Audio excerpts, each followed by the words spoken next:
तो ये मैं बात कर रहा हूँ 1970s की। मोहनलाल अग्रवाल जो थे वो बार बार अपना जो दौरा है वो वहाँ पे माउंट आबू है, पर्वत है एक, जहाँ पे अलग अलग देवी देवता जो हैं वो विद्यमान हैं और बहुत ही शक्तिशाली पर्वत है। जैसे गिरनार एक पर्वत है जूनागढ़ में, वैसे ही जो आबू है, माउंट आबू, वो भी बहुत ही पवित्र, बहुत ही पावन जगह है। तो छुट्टी के दौरान वो जा रहे थे, आबू रोड पर उनका निवास स्थान था और उनके एक बहुत ही परिचित तांत्रिक उपासक थे जो थे महाराज अटल गिरी जी। अटल गिरी जी महाराज के वहाँ पे वे रुके हुए थे एक दिन के लिए और उन्होंने कहा कि महाराज मैं कल आबू जा रहा हूँ और फिर मैं लौट आऊँगा। तो अटल गिरी जी जो थे, अटल गिरी जी ने उनसे कहा कि मुझे अशुभ संकेत प्राप्त हो रहे हैं, मैं आपको सलाह देता हूँ कि आप ना जाएं। पर विधि का विधान तय था और वे गए आबू पे। वहाँ पे रघुनाथ मंदिर में उनका निवास था। जैसे ही आबू पे एक बहुत सुंदर जगह है, अगर आप कभी माउंट आबू अगर आप जाएंगे तो आपको पता चलेगा कि वहाँ पे सनसेट पॉइंट है, सूर्यास्त जो है बहुत सुंदर दिखता है वहाँ से। वो वहाँ पे थे, सूर्यास्त का आनंद ले रहे थे। उसी समय एक अमेरिकन लेडी जो है वो उनके पास आई, जिनका नाम था क्रिस। तो क्रिस ने उनसे आकर कहा कि वो अपने अंकल के साथ थी, शायद मुझे अंकल का नाम याद नहीं आ रहा, विलियम या फिर कुछ नाम था उनका। क्रिस ने आकर कहा कि मैं भारत की संस्कृति के ऊपर बहुत सुदीर्घ काम कर रही हूँ, संशोधन कर रही हूँ मैं, और मैंने अभी तक स्वामी विवेकानंद के ऊपर काम कर लिया है। मेरा एनालिसिस जो है, रिसर्च जो है वो उनके ऊपर पूर्ण हो चुका है और गांधी जी के ऊपर मैंने रिसर्च कर लिया है। लेकिन अब मैं चाहती हूँ कि किसी एसोटेरिक साइंस यानी कि तंत्र विद्या के साथ जुड़े हुए व्यक्ति का जो है मैं उनके ऊपर रिसर्च करूं। तो आप क्या मुझे कोई चमत्कार दिखा सकते हैं? यहाँ पे एक बात मैं ये ऐड करना चाहूँगा कि आज की तारीख में बहुत लोग ये कहते हैं कि चमत्कार दिखाओ, अगर तंत्र विद्या है, अगर आप वाकई में इतना कर सकते हो तो ये करके बताओ, वो करके बताओ। तो वो जो लेडी थी क्रिस, उन्होंने भी कहा मोहनलाल अग्रवाल से कि मुझे चमत्कार दिखाओ, मैं वो लिखना चाहती हूँ। तो मोहनलाल अग्रवाल वॉज लाइक कि मैं प्रयास कर सकता हूँ लेकिन आपको कह नहीं सकता कि ये होगा या नहीं होगा। दूसरे दिन वो उनको दीनानाथ जी के पास ले गए। दीनानाथ जी जो थे वो उस समय के बहुत बड़े संत थे जो आबू पे ही स्थित थे, उनका निवास स्थान भी वहाँ पे ही था। दीनानाथ जी ने शुरुआत में औपचारिक बातें हुई, फॉर्मल बातें हुई, और वो तो महान संत थे, उनको पता चल गया कि ये किस उद्देश्य के साथ यहाँ पे आए हुए हैं। उन्होंने कहा कि आपको चमत्कार ही देखना है ना, मैं आपको दिखाता हूँ। अंदर से वो एक खप्पर लेकर आए, पात्र में उन्होंने उसके पात्र के ऊपर एक लाल रंग का कपड़ा डाल दिया। क्रिस को बोला कि आप अपने मन में जो सोचना चाहते हो वो सोचो, आप वहाँ की यानी कि अमेरिका की कोई ऐसी चीज़ मुझे बताओ जो आप वहाँ पे बहुत पसंद करते हो। तो क्रिस ने कुछ चीज़ें सोची, सोचने के बाद उन्होंने कहा कि हाँ, मैंने जो चीज़ें हैं उसकी कल्पना कर ली है। थोड़ी देर के बाद मंत्र फूंकने के बाद दीनानाथ जी ने वो कपड़ा हटाया खप्पर पर से। उसी में वही चॉकलेट्स, वही परफ्यूम, वही सारी चीज़ें थी जो क्रिस ने अपने मन में सोची थी। और क्रिस ने तो साष्टांग दंडवत प्रणाम कर दिया कि आप ही ईश्वर हो, आप ही भगवान। क्योंकि जब एक बाहर का इंसान यहाँ पे आकर कोई ऐसी चीज़ देखता है तो उन्हें पता नहीं चलता कि ये बहुत आम बात है भारत के लिए। भारत की जो विरासत रही है, भारत की जो विद्याएं रही है, उसके सामने तो ये कुछ भी नहीं है। ये सारी घटना हुई, उसमें दोपहर के 3-4 बज गए और आबू का जो एटमॉस्फेयर है वो वैसा है कि 4 बजे में आपको ये लगे कि शाम के 4 बजे हैं, लेकिन रात को 8-9 बज चुके हो, ऐसा आपको प्रतीत हो वहाँ पे। तो Mohanlal Agarwal was little bit concerned कि अगर आप अभी हम टाइम पे वापस नहीं गए तो बहुत ही अनर्थ हो जाएगा और ये रात बहुत गहरी होती है यहाँ की। क्रिस को लेकर वो वापस आ ही रहे थे कि रास्ते में उन्हें एक अघोरी मिले। 6.5 फीट की उनकी हाइट थी और विकराल स्वरूप था उनका, बहुत ही भयानक लग रहे थे। दांत लाल रंग के और आंखें जो है वो लाल रंग की, ऐसा ही लग रहा था कि जैसे किसी कोई नशा करके आए हो। अघोरी ने आकर उनसे कहा कि कहाँ जा रहे हो? रास्ते पर कोई नहीं था। मोहनलाल ने देखा आसपास, कहीं किसी से मदद मिल जाए, किसी तरीके से यहाँ से छूट जाए, निकल जाए, क्या करें, कोई नहीं था। तब मोहनलाल ने कहा क्रिस को कि हम चलते हैं, यहाँ पे नहीं रहना हमें इनके साथ। फिर से एक बार उस अघोरी ने पूछा कि कहाँ जा रहे हो? इस बार अघोरी ने अपने झोली में से एक चिल्लम निकाली, जो साधु महात्मा जो है वो फूकते रहते हैं, चिल्लम निकाली। और ये जो हमारी अमेरिकन लड़की थी क्रिस, उसके लिए तो ये एक फैसिनेशन था, क्योंकि फ़ोटोज़ में भी देखते हैं ना हम, तो जब आप इंडिया के कल्चर के बारे में, अघोर पंथ के बारे में टाइप करोगे गूगल पर, तो आपको चिल्लम लिए बैठे साधु संत ही दिखेंगे। उसने तुरंत चिल्लम ले ली, उसने चिल्लम फूंक ली, क्रिस ने फूंक ली। ओके। वो जो अघोरी थे, मोहनलाल अग्रवाल को यही था कि अघोरी हो नहीं सकते, कापालिक होने चाहिए। उनके दीदार पर से ये लग रहा था कि वो कापालिक ही होंगे। कापालिक क्या होते हैं भाई? कापालिक जो मैंने कहा कि जो एक्सट्रीम लेवल की वामाचार साधना करते हैं, जहाँ पे बलि विधान, नर बलि, यानी कि जो एक इंसान है उसे भी, उसकी भी बलि दी जाती है, उस टाइप की जो साधना रहती है वो कापालिक साधना होती है। तो चिल्लम पीने के बाद कापालिक ने कहा कि चलो मेरे साथ। और क्रिस को जैसे एक वो खिलौना आता है ना, चाबी देकर आप चला सकते हो उस खिलौने को, वशीकरण हो गया। बिल्कुल, वो पूरा उनके विधान के साथ जो है वो चल पड़ी। वैसे चिल्लम में क्या पदार्थ था वो? नहीं, वो कुछ देखिए, जब आप किसी पदार्थ द्रव्यों का उपयोग वशीकरण के लिए करते हैं ना, तब वो पदार्थ कुछ भी हो सकता है, वो खाना भी हो सकता है, कुछ भी हो सकता है, XYZ चीज़ें हो सकती हैं।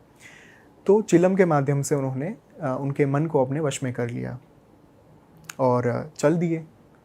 मोहनलाल अग्रवाल तो छोड़कर जा नहीं सकते थे, क्योंकि एक तो बाहर के सिटीज़न, जिम्मेदारी बढ़ गई, उनके कहने पर आई थी। वहाँ पे उनके अंकल जो थे वो राह देख रहे थे कि कब बच्चे वापस आएंगे। अब ये लड़की कुछ सुन नहीं रही।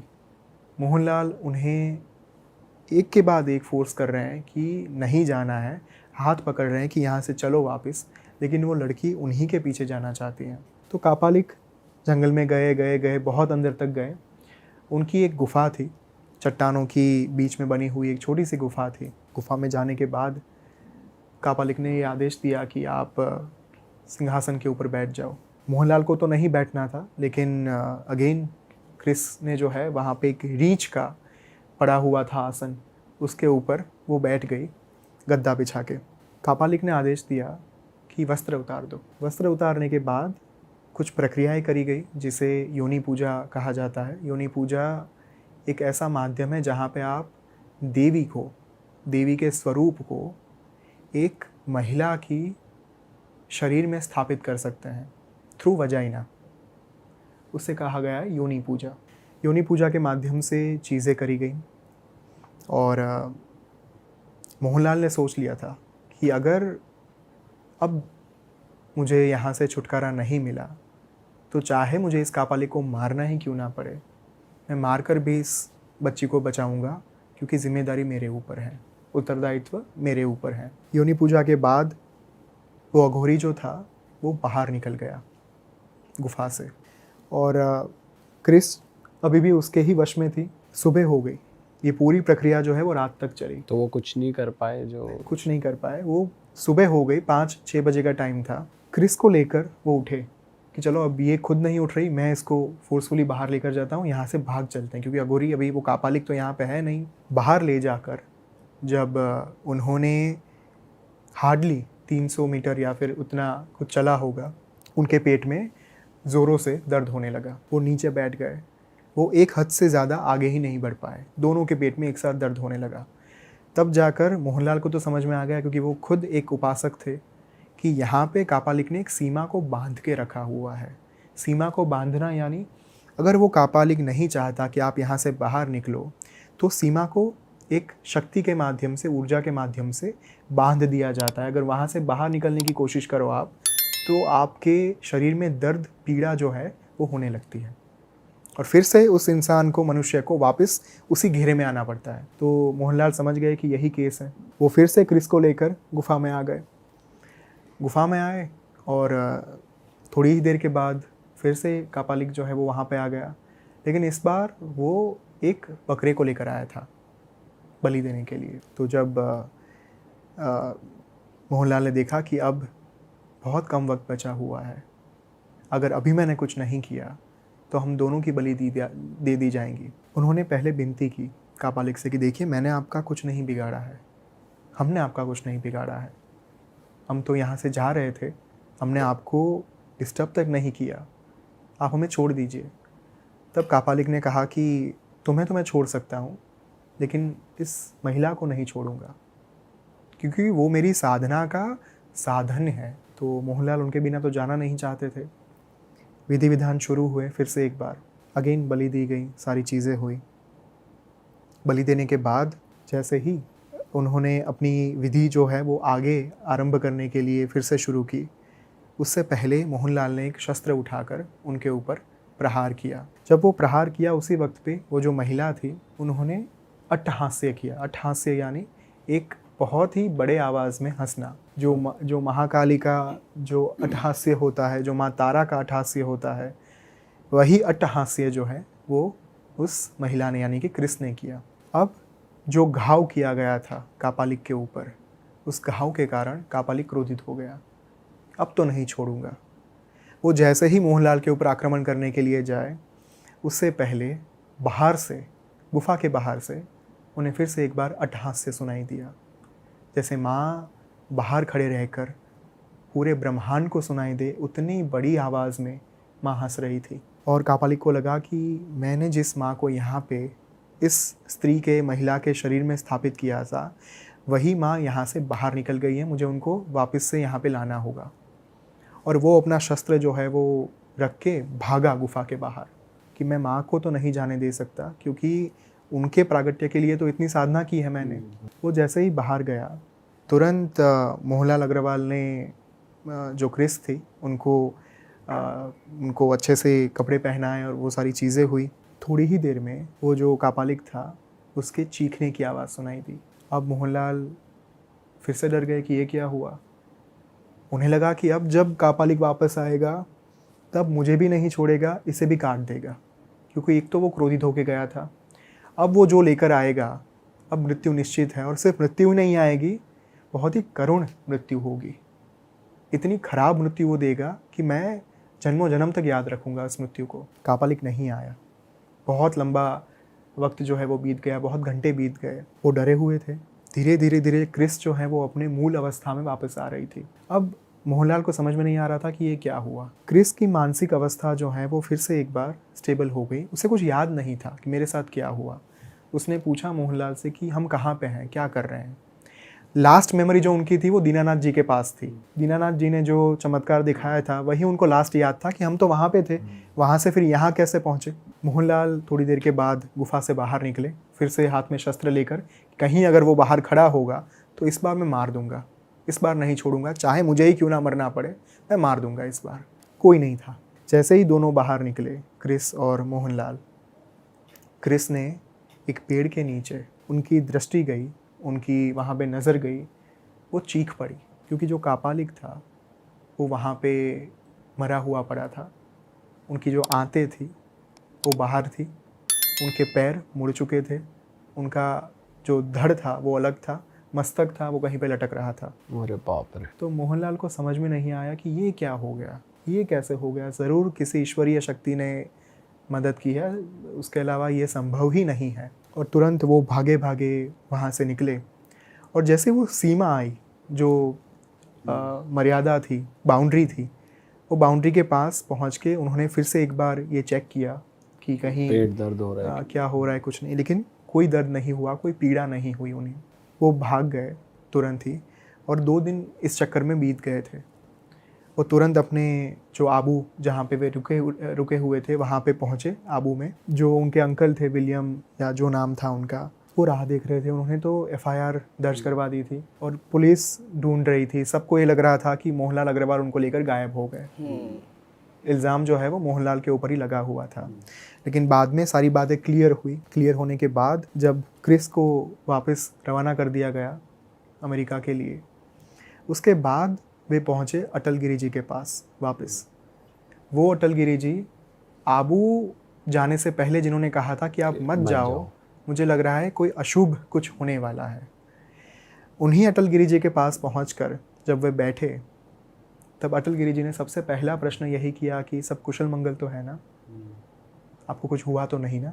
मोहनलाल को तो आश्चर्य नहीं हुआ, क्योंकि वे जानते थे कि वो कितने बड़े सिद्ध हैं। मोहनलाल ने पूछा कि आप बताइए कि हुआ क्या हमारे साथ, और हमारी रक्षा किस शक्ति ने की। जहाँ पे पंछी तक नहीं आ सकता था, वहाँ पे हमारा बचाव किया किसने? अटल गिरी जी ने कहा कि जब मैंने आपको कहा था कि कुछ अशुभ संकेत मुझे लग रहा है, मिल रहा है, आपको नहीं जाना चाहिए, उस समय पर जब दूसरे दिन आप वापस नहीं आए यहाँ पे, तब मैंने अपने चक्र जो है वो गतिमान कर दिए थे।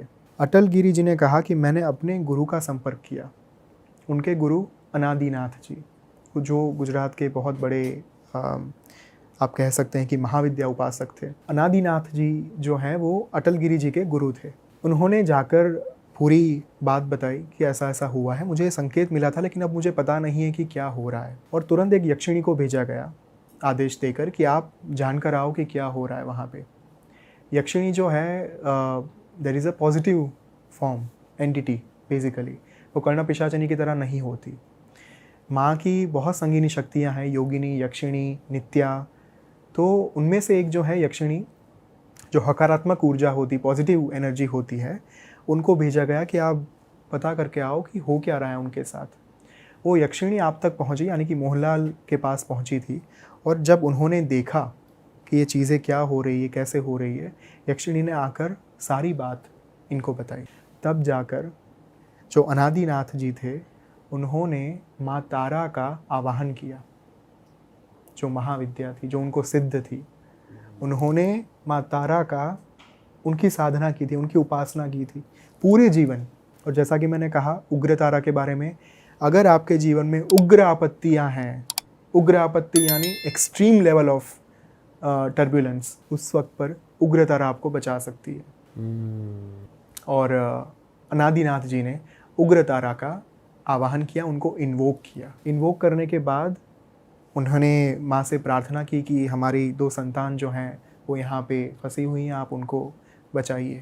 और अनादिनाथ जी के आदेश पर, उनकी प्रार्थना पर, उनकी विनती पर माँ यहाँ पे आई। और यहाँ पे एक रहस्य का उद्घाटन हुआ। जो क्रिस, जो गुफा में उसने जो अट्टहास्य किया था, वो अट्टहास्य स्वयं माँ तारा का था। अटल गिरी जी ने कहा कि माँ ये चाहती थी कि आपको गुफा से बाहर निकालकर वो जो महिला है, वो महिला के शरीर में रहकर माँ कापालिक का वध कर देगी, लेकिन आपने हमला कर दिया कापालिक के ऊपर। अब माँ अपना काम पूर्ण नहीं कर पाई। अब माँ ने गुफा से बाहर जाकर अट्टहास्य किया, जिसके कारण कापालिक भागते हुए गुफा के बाहर गया था। वो वास्तव में माँ का हास्य था, लेकिन कापालिक को ये लगा कि उनकी जो देवी हैं वो प्रसन्न होकर बाहर हैं। तो ये पूरा भ्रम पैदा किया गया। जब कापालिक बाहर गया, माँ प्रचंड ऊर्जा की स्वामिनी है। माँ ने एक ही झटके में कापालिक को काट के उसका वध कर दिया। तो यहाँ पे जो घटना हुई, मोहनलाल ने पूछा कि हम उस सीमा रेखा से बाहर क्यों नहीं निकल पा रहे थे। तब अटल गिरी जी ने कहा कि सीमा को बांधा गया था कलवे के द्वारा। कच्चा कलवा एक टर्म होती है जहाँ पे आप एक छोटे बच्चे की आत्मा के माध्यम से उसे कुछ कार्य जो है वो सौंप सकते हैं और कुछ कार्य जो है वो करवा सकते हैं उनसे। तो कच्चा कलवा के कारण वो जो बाउंड्री थी, वहाँ से आप बाहर निकलते तो आपको वो आत्मा जो है वो पीड़ा पहुँचाती है। यहाँ पे मैं एक मूवी की बारे में बात करना चाहूँगा जो है ब्रह्मयुगम, जो बहुत ही रिसेंटली आई है और मैंने आई थिंक थोड़े दिन पहले देखी। साउथ इंडियन मूवी है। ब्रह्मयुगम में एक टर्म इस्तेमाल हुई है, चातन। चातन जो है साउथ इंडिया में उसे कहा गया है वही कलवा इन शॉर्ट, और वहाँ पे यही बात करी गई है पूरी। कि कैसे एक बच्चे की आत्मा को जागृत किया जाता है अपने कुछ कार्य को करवाने के लिए। और बहुत ही सुंदर, जैसे कांतारा मूवी थी ना, वह उतनी ही इंटेंस, उतनी ही पावरफुल ये ब्रह्मयुगम जो है वो मूवी थी। तो वहाँ पे ये बात और ज़्यादा आपको अच्छे से देखने को मिलेगी कि ये कैसे होता है, क्या काम करता है कलवा बेसिकली। तो उस कलवे को इस कारण की वजह से वहाँ पे रखा गया था। और फिर जाकर जब माँ ने सारी चीज़ें हटाई, जो माया वहाँ पे फैली हुई थी, उस माया को हटाया, उस कापालिक का वध किया। एक और प्रश्न आया मोहनलाल के दिमाग में कि ये कापालिक था कौन, हमारे पीछे ही क्यों पड़ा था, कोई भी हो सकते थे, हमें ही क्यों। तब जाकर अटल गिरी जी ने बताया कि वो कापालिक जो हैं वो मूल आसाम का था। आसाम में उसने किसी के पास से कापालिक दीक्षा ली थी, प्राप्त की थी। कापालिक दीक्षा लेने के बाद वो हिमालय चला गया था। वहाँ पे जो वास्तविक साधु संत महात्मा थे उनको वो परेशान करने लगा था। अब उस समय के दौरान उसका जो पाला पड़ा एक ऐसे सिद्ध महात्मा के साथ जिन्होंने उसे फेंक कर पहुंचा दिया राजस्थान के रण विस्तार में। राजस्थान के रण से वो चलता चलता चलता आबू तक पहुंच आया और फिर उसने अपना निवास स्थान जो है वो आबू को ही बना दिया। उसका नाम था भैरवपुरी। ऐसा भी हो सकता है वैसे कि टेलीपोर्ट ही कर दिया, एक किसी और जगह भेज दिया। तब होता है जो हम ये मान के चलते हैं ना कि विज्ञान यहाँ तक ही है, लेकिन विज्ञान तो इस आकाशगंगा से बाहर भी नहीं निकल पाया। लेकिन इसका अर्थ ये तो नहीं कि अलग अलग आकाशगंगाएं नहीं हैं। विज्ञान नहीं पहुँच पाया उसका अर्थ ये नहीं कि वो चीज़ है नहीं। तो हिमालय में वो चीज़ हुई जहाँ पे उनको फेंक कर राजस्थान के रण विस्तार में डाल दिया गया और वहाँ से वो भैरवपुरी जो कापालिक था वो चलता चलता आबू पहुँच गया। आबू पहुँचने के बाद उसने अपनी जो है भैरव की साधना शुरू कर दी थी। स्मशान भैरव को वो सिद्ध करना चाहता था और उसके लिए उसने ये जो पूरी घटना है, जो विधि हुई, वो विधि उसने की थी। तो इस तरीके से माँ तारा ने, जो महाविद्या है, उन्होंने अपने भक्त की रक्षा की। अगर आप माँ की ओर एक बार सिर्फ करुणा भरी दृष्टि डाल दोगे तो भी माँ आपके लिए, आपको बचाने के लिए आ जाएंगी। बहुत ही सुंदर एक संस्कृत में विधान है माँ के लिए, पंचशून्य स्थिता तारा सर्वांते कालिका स्थिता, जिसका अर्थ है कि जहाँ पे पंच महाभूत की बात आती है, पंच महाभूत से बने इस देह यानी कि जल अग्नि आकाश वायु पृथ्वी, इससे बने जो देह की बात आती है ना, वहाँ पे माँ तारा हमेशा विद्यमान रहती है, तत्पर रहती है अपने बच्चे को सहाय करने के लिए, अपनी संतान की सहायता करने के लिए।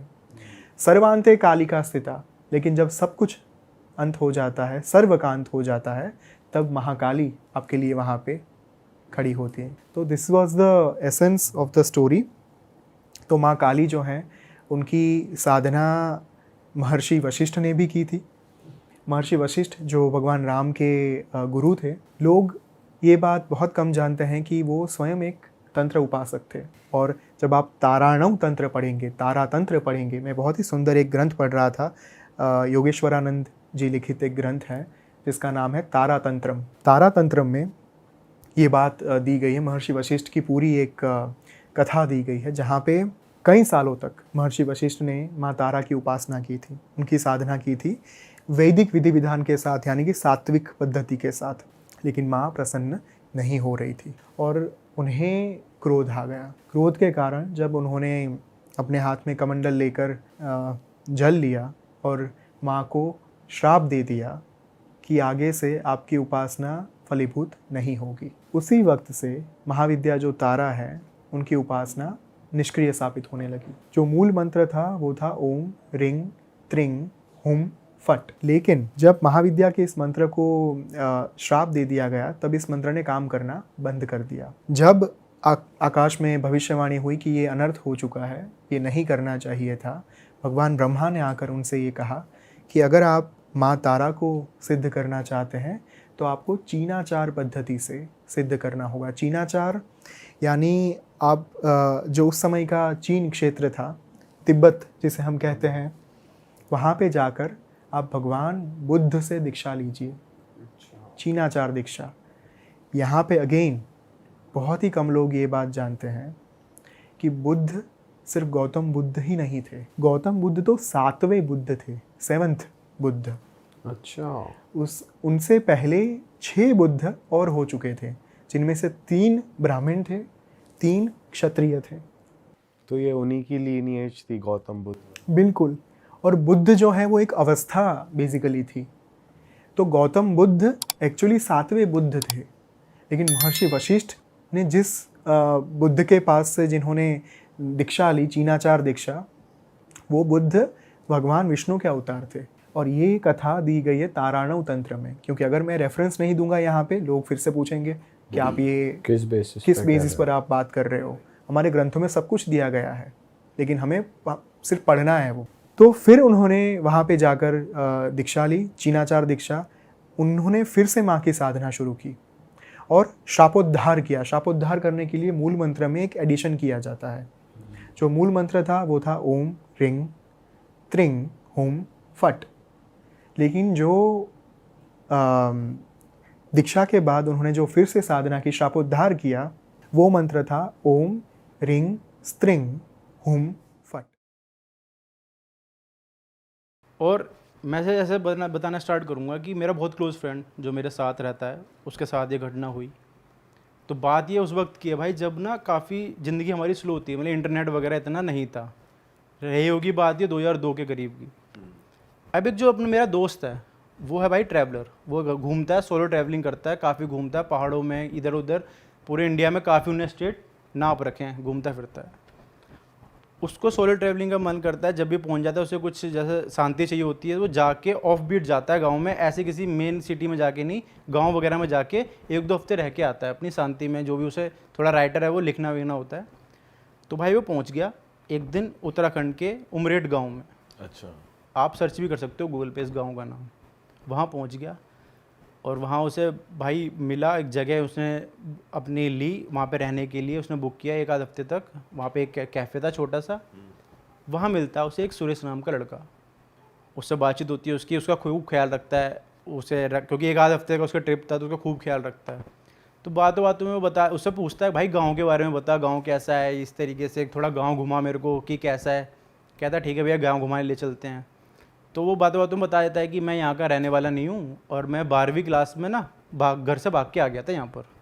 वो कहता है अच्छा भाई ऐसा क्यों? कह रहा नहीं मैं क्योंकि वहाँ का था ही नहीं और इस तरीके से मेरे को अच्छा नहीं लगता था, मैं भाग के आ गया।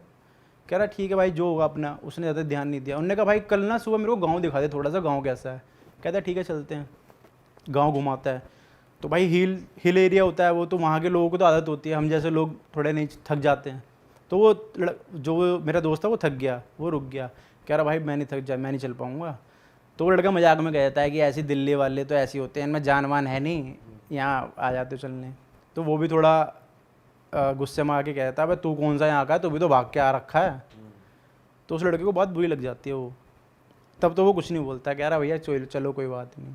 रात को जब खाना वाना उसे दे रहा होता है सर्व करके, तो वो रोता है लड़का, थोड़ा रोते हुए बताता है कि ऐसा नहीं है कि मैं जान के भाग के आया हूँ, आपने कहा ना मैं भाग के आया हूँ, मैं वहाँ का कभी था ही नहीं दिल्ली का, मैं यहीं से बिलोंग करता हूँ। एक आवाज़ थी ना जो मेरे को बुलाती थी, वो मेरे को चैन नहीं लगने देती थी।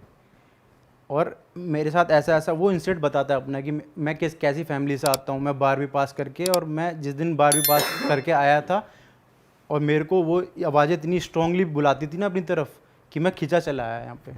अच्छा। कह रहा मेरे को सारे इंस्ट्रक्शन दिए गए कि कहाँ आना है, कैसे आना है, इस तरीके से, और मैं यहाँ आके रहने लगा। तो उस वो आवाज़ सुनता सुनता उस गांव में पहुंच गया, उस गांव से आ रही थी बेसिकली उसको। हाँ, और वो फिर वो और भी कुछ पूछना चाहता है कि ऐसा क्यों होता है, कौन है तुम्हारे पीछे, मेरा दोस्त क्वेश्चन पूछता है। पर वो बताते बताते रुक जाता है, जैसे कि उस आवाज़ ने उसे मना कर दिया कि नहीं कुछ नहीं बताना। वो बताना चाहता है पर रुक जाता है बोलते बोलते। तो वो वहीं रुक जाता है कि उसे जैसे किसी आवाज़ ने मना कर दिया, उसी आवाज़ ने कि भाई कुछ मत बता आगे। वो लड़का खूब रोता है कि मेरा भी मन करता है वापस जाने का, पर मैं यहाँ एक मजबूरी में अटका हुआ हूँ, मेरा मन नहीं है आने का, मेरे को किसी ने रोका हुआ है यहाँ पर इस तरीके से। मैं वहाँ जाऊँगा तो मेरे को फिर वापस परेशान करेगी वो आवाज़ जो भी है इस चीज़ के पीछे। वो बंदा उसमें आ जाता है भाई सुन के चाहिए भाई ये क्या चीज़ है, क्या सीन है। अगले दिन उसका वो ख़त्म हो रहा होता है भाई, लास्ट दिन होता है उसका। वो कहता है मैं जा रहा हूँ, वहाँ से नीचे उतर के आता है 10-12 किलोमीटर नीचे आके गांव, वो जो शहर है जहाँ से उसे बस वगैरह लेनी है या फिर जाना होता है अपने शहर की तरफ, वहाँ आता है। वहाँ बोलता है यार, वो पूछता है कि आसपास के लोगों से पूछता हूँ कि ये क्या सीन है इस चीज़ इसका। वो लोगों से बोलता है तो जो उसे सुनने में मिलती है आसपास के, बोलता है कि भाई वहाँ गाँव में तो लोग ही 10-15 बच्चे हैं, तुम किससे मिला है? वहाँ तो ऐसा कैफ़े वैफ़े भी कोई कुछ नहीं है ऐसा, और तुम किससे मिला है? वहाँ तो वो खंडर पड़ा है गाँव। तो वो कहता है यार तुम मेरा पागल बना रहे हो क्या भाई, मैं तो उससे ऊपर मिल के आया हूँ। वहाँ के पुलिस वालों से बात करता है कि भाई मैं चलो इनसे बात करता हूँ, क्या पता ये झूठ बोल रहे हो। पुलिस वालों के पास जाता है, पुलिस वाले भी ये कहते हैं कि भाई वो तो गाँव तो खंडर पड़ा है, 10-12 लोग रहते थे वहाँ, अब वो भी नहीं है। अच्छा, उसे यकीन नहीं होता। और जो आपका दोस्त था वो उस लड़के के अलावा और भी लोगों से मिला वहाँ हाँ, कैफे में रहा? हाँ कैफे में रहा, खाना पीना खाया खूब। वो उसको हो जाता है कि टेंशन, उसको भाई ये क्या हो गया मेरे साथ। कहता है मैं यहीं रुकूंगा आज रात और सुबह लेके जाऊंगा लोगों को अपने साथ ऊपर, दिखा के लाऊंगा, मैं उसे मिला के लाऊंगा उस लड़के से कौन है वो, क्योंकि वो तो देख के आ रखा था। उसने कहा भाई जाता है वो अगले दिन ऊपर लेके जाता है 2-3 लोगों को और पुलिस वालों को अपने साथ लेके जाता है। तो भाई अगले दिन देखता है वहाँ पूरा खंडर गाँव में, जहाँ वो जगह रुका था घूमा था, पूरा गाँव खंडर पड़ा है, एक आदमी नहीं वहाँ पे। तो जो कैफे वैफे था वो भी कुछ भी नहीं था भाई, सब खंडर पड़ा था, घास उग रखी थी और ये सब। एक आध जो लोग होंगे वहाँ घूमते फिरते वो होंगे, वरना वहाँ पे और कुछ भी नहीं था। यार ये कैसे हो सकता है यार? भाई ये चीज़ उसके दिमाग में आई। और जो लोग उसे मिले थे वो भी लोग भाई कोई भी नहीं, वहाँ पे एक दो लोग घूम रहे थे जो लोकल थे बस, और कुछ भी नहीं था जो उनने देखा। उसका दिमाग गया। फिर कह रहा, अब मेरे को कह रहा कि यार मैं कैसे झूठा बन सकता हूँ। लोग कहने लगे भाई बेवकूफ़ है, पागल बना रहा है, या फिर नशे कर रहा है, इस तरीके से उसे बोलने लगे वहाँ पे। उसके दिमाग में आई, हाँ उसके दिमाग में आई कि भाई नहीं यार, अपने आप को गलत प्रूफ नहीं होने देना। अब उसने कहा कि वो जो लड़के ने मेरे को बताया था अपना एड्रेस दिल्ली में रहता है, वहाँ जाऊँगा, वहाँ पता करके आऊँगा कि कितनी सच्चाई है कितनी झूठलाई है इसमें। ठीक है, वो बैठ लेता भाई नीचे जाके बस में कि दिल्ली चलते हैं। अब दिल्ली वहाँ से 7-8 घंटे का सफ़र, उसे पता नहीं चला कब सफ़र निकल गया। वो इसी सोच में कि भाई क्या है क्या नहीं है, वहाँ पहुँच जाता है। जो जैसे जैसे उसने पता बताया था उस लड़के ने, वहाँ पहुँचता है। गली के बाहर उसके उन्होंने बताया था पान की दुकान है, एक पान की दुकान पे पहुँचता है। वहाँ पूछता है कि यार एक बार पूछ लेता हूँ यहाँ पे कि यार ऐसे करके सुरेश का कोई है क्या यहाँ पे जो ऐसे भाग गया हो कुछ टाइम पहले। वो पनवाड़ी देखता है, बोलता है पुलिस वाले हो तुम? कह रहा नहीं। कि फिर पूछ क्यों रहे उसके बारे में? कह रहा नहीं ऐसी दोस्त हूँ मैं उसका, बताओ तो सही। तो वो उंगली कर देता है, भाई ये वाला घर है। वो जाता है, गेट खटखटाता है, गेट में 45-50 साल की औरत निकलती है। उसकी वो छूटते ही कह जाता है कि मैं आंटी सुरेश का ना दोस्त हूँ और कुछ पूछने आया हूँ आपसे। तो पहले तो आंटी चौंक जाती है, फिर उसे बुला लेती है, चलो कोई बात नहीं, धीमी आवाज़ में बोलती है कि आ जाओ बैठ जाओ, क्योंकि उन्हें पता होती है वो लड़का झूठ बोल रहा है कि आगे चाय वाय पानी वानी। फिर वो मना कर देता है, कहता है आंटी मेरे को ना एक बात पूछनी है आपसे। मैं अभी ऐसे ऐसे करके उत्तराखंड के गाँव में था, वहाँ मैं 1 हफ्ते रुका, वहाँ मेरे को ना सुरेश मिला, आपका जो लड़का है, उसने मेरे को भेजा है। वो आंटी एकदम गुस्से में बोलती है कि तुम पागल वागल हो गए हो और यहाँ मेरा मजाक बनाने आए हो, मेरे लड़के का और मेरा। वो कहता क्यों, क्या हो गया? कि हमारा लड़का तो 5 साल पहले ही मर गया, और वो ऐसे कि उसने मेरे को भेजा आपसे मिलने के लिए कि वो 5 कैसे साल पहले मर गया। हाँ। पूरे और मेरा दोस्त बोलता है कि भाई कैसे ऐसे कैसे हो गया। वो दिखाती है फ़ोटो उसकी कि ये था। वो देख के कि हाँ भाई यही था, वहाँ तो यही था। कि उसके साथ वो बोलता है फिर आंटी अगर आप बुरा ना मानो बता सकते हो कि हुआ क्या था उसके साथ? तो बताता है कि वो उसकी मम्मी बताती हैं कि यार हंसता खेलता परिवार था हमारा, काफ़ी अच्छा इंटेलिजेंट लड़का था हमारा, और बस हमारी गलती की वजह से चला गया वो। बोलता गलती कैसी गलती? कह रही बताता है कि जब उसको 12th के एग्ज़ाम चल रहे थे ना, तो उसने हमें कितनी बार बताया था कि उसे ना सपने में आवाज़ें आती हैं कि यहाँ चला, तू यहाँ से बिलोंग नहीं करता, तू मेरे पास आ जा, इस तरीके से। हमने सोचा कि कुछ डरावना सपना होगा या कुछ इसका वहम होगा, वो कह के हमने उस चीज़ को टाल दिया। तो हमने जब उसे ये चीज़ टाल दी, तो 12th के एग्ज़ाम जिस दिन उसके ख़त्म हुए और उसका रिज़ल्ट आने वाला था ना, उस दिन अच्छा खासा रिज़ल्ट आया, हम सब खा पी खुश थे। वो घर आया, मैंने कहा कि चल सोसाइटी में मैं ना मिठाई बांट देते हैं, तो मिठाई लिया। तो जैसे वो मिठाई लेने के लिए अपने घर से निकला, फिर वो वापस लौट के ही नहीं आया। ट्रक से उसका एक्सीडेंट हो गया और हमने उसकी अंतिम क्रिया करी, और वो तो इस तरह ख़त्म हो गया, तुमको कैसे मिल गया? तो वो लड़का समझ जाता है कि ये जो हुआ वो अपने अंतिम मौत तक लड़का उत्तराखंड के उस गांव में जाना चाहता था, क्योंकि उसको वो आवाज़ बुला रही थी। और जीते जी तो वो जा नहीं पाया वहाँ। मरने के बाद शायद उसकी आत्मा थी जो उस गांव में बस गई थी जाके। और जैसे ही वो घर से उठता है, मेरा दोस्त घर उठता है जाने के लिए कि अब मैं जाता हूँ, और उसको थोड़ा वो शौक में चला जाता है कि अब इस चीज़ को कैसे डाइजेस्ट करूँ मैं। जैसे वो घर से निकलता है ना, तो आवाज़ आती है कि अब ये श्राप तुम्हें भी लग चुका है, तुम्हें मेरे बारे में पता है, मैं सुरेश बात कर रहा हूँ, और अब वापस चले आओ इस गांव में मेरे साथ रहने। मतलब जो तुम्हारा दोस्त है वो भी ये सुन पाता है अब कि उसको भी वापस आ जा, यहाँ आ जा की आवाज़ आती है? हाँ, क्योंकि वो कहता है सुरेश कि मैं यहाँ अकेला हूँ।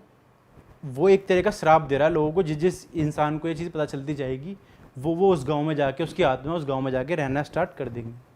अरे तेरी, मतलब उससे फिर उस गांव से आवाज आएगी हाँ, आपको कि आप इस गांव में चले आओ, आप यहाँ से बिलोंग करते हो। तो आपका दोस्त अब क्या करता है? अब तो भाई आखिरकार वो फिर इस चीज़ से कैसे निकला, उन्होंने काफ़ी अपना भाई वो कराया, मंत्र पूजा पाठ करा, काफ़ी कराए। उसे आवाज़ें आना काफ़ी बाद में बंद हुई। उसे 1 आध हफ्ते 2-3 हफ्ते वो इतना परेशान रहा, फ़ोन पे उसको आवाज़ें यही आती थी कि मेरे पास कॉल कॉल आती थी, वो उठाता था कि मेरे पास चले आओ। नंबर? नंबर भाई पता नहीं, पर कॉल आती थी उसे। ऐसा नंबर तो मेरे को ऐसा कुछ पता नहीं इस चीज़ का, पर उसे कॉल आती थी कि मेरे पास चले जाओ, मेरे पास चले जाओ, इस तरीके से। दिन में आवाज़ें आना स्टार्ट हो गई पीछे से, जैसे बैग हमारे दिमाग में से पीछे से कोई हमें आवाज़ दे रहा है कि मेरे पास चले जाओ, इस तरीके से। और ये श्राप एक तरीके से, जैसे मैंने आपको भी बता दिया, तो आपको भी ट्रांसफ़र हो सकता है, और जो ऑडियंस को बताया तो आपको भी ट्रांसफ़र हो सकता मतलब हमें भी सुनाई दे सकती है। इसमें रिस्क है, हाँ। और तेरी भाई साहब, मतलब रात में लेटे हुए हमें ये आएगा कि भाई यहाँ भाई आवाज़ आ सकती है, हाँ। क्या है, ऑल ऑफ अ सडन मेरे को रात को 2-2:30 बजे के आसपास मैसेज आया again with the fake, from the fake ID. And वो लड़की थी एक, वो मेरे को बोल रही है कि मुझे आपसे बात करनी है। तो मैंने नॉर्मली मेरा क्या रहता है कि यही होता है, मैं जो अज्यूम करता हूँ हमेशा कि भाई कोई हीलिंग या कुछ पोजेशन होगा इसको, या किसी तरह की कुंडली दिखानी होगी। तो मैंने उसको बोला कि आप अपना तारुफ कराओ पहले, आप असली एटलीस्ट आईडी तो असली हो, आपकी नाम बताओ। अच्छा, बोली कि सर मेरे को नाम वाम नहीं बताना अपना। शुरू में ये था रवैया कि आप बस मेरी एक बार बात सुन लो, मैं आपको एक बात बताना चाहती हूँ। और मीनवाइल वो शी वाज, मतलब दैट टाइम सफरिंग जो चल रही थी उसकी बुरे वाली। तो मैंने कहा ठीक है। तो बोली कि आप मेरे को नंबर दे दो, मैं आपको कॉल कर लूँगी।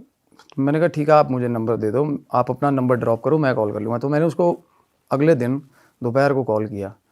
अगेन जब मैंने कॉल किया, नहीं मैं ऑफिस में हूँ, मैं आपको रात में कर लूँ कॉल। मैंने कहा तू कर लियो भाई। उसका मेरे को फिर भाई रात को कॉल आया, तो वो बोली कि मैं जो बेसिकली पंजाबी फैमिली से हूँ, सिंधी पंजाबी फैमिली जो होते हैं, एंड बट कहती मैं रिलीजन कोई और प्रैक्टिस करती हूँ। तो और मैं आईटी जॉब जो होती है, जॉब सॉफ्टवेयर डेवलपर की जॉब करती हूँ, और बेंगलोर में मेरा मतलब मैं वहाँ रहती हूँ, और घर से मेरे कॉन्फ्लिक्ट्स हैं, घर वालों के साथ मेरा लेना देना है नहीं। ये इसलिए चीज़ें मतलब मैं घर वालों वाली इसलिए मेंशन कर रहा हूँ क्योंकि बैकिंग नहीं होना बंदे की, तो सबसे ज़्यादा दिक्कतें होती है लड़कियों के लिए ख़ास करके। तो क्या हुआ सर, वो बेंगलोर, वो बोली कि मेरी जॉब बड़ी अच्छी थी, वेल टू डू थी, पढ़ी लिखी लड़की है, सॉर्टेड, बड़ी मतलब बड़ी अच्छी, गुड लुकिंग और सब कुछ। तो क्या था कि अपार्टमेंट के सबसे ऊपर वाला फ्लैट, जो पेंट हाउस बोल देते हैं उसको, वो ले गया उन्होंने रेंट पे। उसकी शादी हो रखी थी? नहीं, अकेली थोड़ी लेविश लाइफस्टाइल वैसा लीड करती है, अच्छी बिल्कुल, पैकेज बढ़िया और वे शानदार पैकेज, अच्छा मतलब मेरे ख्याल वो लीडिंग डेवलपर कंपनी में बहुत अच्छी प्रोफाइल पे थी। तो बंदी ठीक है, प्रोमिनेंट है आजकल के हिसाब से। तो पेंट हाउस कह रहे जब हमने लिया ना शुरू में, तो बड़ी एक्साइटेड थी, बहुत एक्साइटेड थी। और चीज़ें ना धीरे धीरे क्या हुआ, उसने नोटिस किया कि पेंट हाउस के अंदर चूहे हैं, बहुत सारे चूहे, छोटे चूहे। और वो चूहे ऐसे इस टाइप के, क्योंकि ना हम देखते हैं ना, हमें दिखता है या तो ज़्यादातर भागते हुए दिखते हैं ना घरों में चूहे, वो स्टिल दिखते थे उसको चूहे, भी खड़ा भाई चूहा। अच्छा, हाँ, ज़्यादातर ये होता था। और इकट्ठे उसने जब तक नहीं देखे तो everything was normal according to her. के कहती मैंने ना देखा कि चूहे बहुत है, और मैं वो लेगी, पता नहीं क्या कह रही थी कि लक्ष्मण रेखा कोई होती है, कोई चूहे मार दवाई या कुछ ऐसा चूहों के लिए, तो वो लेके चली गई। और वो उसने रखी ना जो मेडिसिन, वो कहनी मैं 3 बार रिपीटेडली लेके आई, वो तीनों बार मिली नहीं मेरे को, कहाँ गई। और मेरे अलावा कोई नहीं आ रहा था तब तक। कहती तब तक तो मैंने मेड भी नहीं रखी थी। और सबसे पहले मेरे को ये था कि चूहे भगाऊं, क्योंकि कहती वो ना खाने पीने सामान ये वो करने लग गए थे। और बाथरूम में नहीं आते थे वो, बिल्कुल भी नहीं होते थे बाथरूम में। और एक जगह था टेरेस घर की, वहाँ नहीं होते थे, बाकी सारी घर। और इतनी एक्स्ट्राऑर्डिनरी चीज़ें कर रहे हैं, और बेड पे चूहा कभी नहीं आता। नॉर्मली रात को आउट ऑफ थ्रेट आ जाए या गिर जाए या कुछ ऐसा हो जाए, अदरवाइज इंटेंशनली इंसानों के पास आने वाली नस्ल नहीं होती, डरते हैं। वो कहती जब मैं सोती थी ना, तो मेरे बेड पे पास आ जाते थे बिल्कुल ही, आप मानोगे। हाँ, तो छोटे चूहे उसको दिखने शुरू हुए घर पे। तो चूहे हर घर में होते हैं नॉर्मल, बट सोचने वाली बात है, टाउनशिप पे सबसे टॉप फ्लोर पे चूहे क्या कर रहे हैं? पेंट हाउस अगर टॉप पे कैसे पहुंच रहे हैं? टॉप पे क्या कर रहे हैं चूहे, आप देखो। चलो ये बात फिशी है बहुत ज़्यादा। तो मैंने कहा अच्छा। तो बोली एक दिन ना रात को मैं उठी और किचन में चली गई, किचन के अंदर गई तो ना कहती जो जहाँ पे बर्तन धुलते हैं ना वहाँ पे खाना कुछ मतलब पड़ा हुआ था, तो प्लेट के अंदर चूहा था, और चूहा पता है कौन सा था? बिल्ली जितना बड़ा चूहा भाई साहब। उस बताने का उसका वो था, कहती बिल्ली के बच्चे के बराबर था चूहा था, ठीक ठाक, इतना मोटा। खतरनाक मोटा चूहा। अब जितना मोटा ही लगा लो, मतलब एक कुत्ते का 1-1.5 महीने का होता है ना पपी, वैसा चूहा। कहती इतना डरावना, काले रंग का, डार्क ब्लैक। और जो ना डार्क ब्लैक मेरे को लगा कि नहीं, क्योंकि जो कलर है ना, जो एंटिटीज़ है ना वो शेप शिफ्टर्स होते हैं। जो जिसकी मैं बात करने जा रहा हूँ वो पर्टिकुलर एंटिटी वो शेप शिफ्टर है, बट शेप शिफ्टर जितना भी खतरनाक हो, शानदार हो, colour will always be the gap. अगर वो इंसान बन के भी आएगा ना आपके सामने, कलर इज़ द थिंग जहाँ पे वो पकड़ा जाता है। सेम बॉडी कलर अटेन नहीं हो पाता बाहर की चीज़ से। इंसान का जो हमारा जो बॉडी का कलर है ना, और उनमें ओडोर नहीं होता, स्मेल नहीं होती बिल्कुल भी। और वो चूहा बिल्कुल जेट ब्लैक, काले रंग का चूहा देखा कभी आपने? नहीं होता ना, चूहा का तो एक आइडेंटिकल कलर है, तो वो बिल्कुल काले रंग का चूहा देखा उसने, और वो कलर ऐसा था जैसे कि नकली वैसा कुछ, और मूव हो रहा। और उसने जैसे धमकाया, जैसे हम करते हैं ना, धमकाते हैं, हट ऐसे करते हैं भाई साहब, चूहा आगे से खड़ा हो गया उसके, खड़ा हो गया। हाँ जी, देख रहा है उसे बिल्कुल। वो बोली कि मैंने ऐसे डराया ना उसको, तो चूहा आगे से मेरे को ऐसे कर रहा है, जैसे बिल्ली नहीं हमारे पे कुत्ता हमें करता है, एक गुर्राता जैसे, चूहा उसको ऐसे कर रहा है भाई, चार्ज कर रहा है उसकी तरफ। हाँ, वो कह रही मैं डर गई एकदम से। तो मैं कहती बिल्कुल फ्रिज के पीछे ना एक वो पड़ा था, पोछा टाइप होता ना, जो रॉड वाला पोछा होता, मैंने वो पकड़ा। जैसे ही पकड़ा रॉड वाला पोछा और देखा, चला गया चूहा, और उसने पोछा रख दिया। जब वो पोछा रख के बाहर निकलने लगी, गेट पे चूहा खड़ा उसके पीछे। कहती मुझे इतनी अजीब सी सेहरन हुई ना, अजीब सा ही डर लगा, जैसे पीछे से, जैसे एनकाउंटर नहीं करते, पीछे से काउंटर कर लिया उसने, चूहे ने उसको, आगे से साइड हो गया। और जब वो निकलने लगी तो बिल्कुल सेंटर में खड़ा, और वैसे ही खड़ा आगे। वो सहम गई, अकेली थी। फिर उसने देखा उससे थोड़ा कम साइज का एक और चूहा है, और है घर पे। थोड़े दिन बाद देखा उसने, छोटे छोटे तो थे ही, बड़ा वाला भी था और ये मीडियम भी आ गया। भाई लड़की रह कैसे रही है? लड़कियों को तो वैसे इतना फोबिया होता है चूहों से और इससे। और वो लड़की ऐसी जिसका कोई लेना देना नहीं इन चीज़ों से। मतलब एक तो होता है ना पढ़े लिखे बट स्टिल अर्बन, मतलब हमें पता होती हैं चीज़ें कि यार ये चीज़, एक तो यकी फील आती है, उसके एक साथ डर एसोसिएट हो जाए ना किसी चीज़ के साथ, तो वो ज़्यादा गलत होती है हमें ना। अब मैं बताऊँ, मेरे ना हमारे जो लुधियाना में हमारे शोरूम से कंप्यूटर के, उसके सामने पार्किंग थी, पब्लिक पार्किंग। भाई मैं गाड़ी खड़ी करने जाता था ना, उसने कुक्कड़ पाले हुए थे बंदे ने, मुर्गे, देसी मुर्गा था उसके पास, साला 1-3 फुट का डरावना सा मुर्गा था वो, कलगी वाला। वो मुर्गा ठीक ठाक बंदे के छक्के छुड़ा देता था, पीछे पड़ जाता था साला, गाड़ी लगाने जाता था ना कोई अकेले में, रात को आप लोग खौफ खाते थे वहाँ पार्किंग में गाड़ी नहीं निकालने, मुर्गा ही। अदरवाइज आप सोच के देखो मुर्गा क्या चीज़ है साला। हमें अब अगर बंदा करने पे आ जाए, एक लात में उड़ा दे, मार दे ऐसी चीज़ को, बट मुर्गा एक बार तो भाई साहब फ्रीक आउट करवाता बंदे को, पीछे भाग पड़ता था। और वैसे ही ना एक डर बनने लग जाता धीरे धीरे। तो उसको ये रहता था कि अगर भाई मैं सोऊं भी कैसे यार, आ ना जाए साला चूहा ठीक ठाक बड़ा। तो उसने ना डिस्कस भी नहीं करी है किसी से चीज़। और वो अकेली रह रही अकेली थी रह रही थी इतने बड़े घर में। बिल्कुल अकेली। बॉयफ्रेंड वगैरह कोई नहीं था इसमें? बॉयफ्रेंड था उसका, था। बॉयफ्रेंड था, और आगे वो भी उसका भी आएगा जिक्र।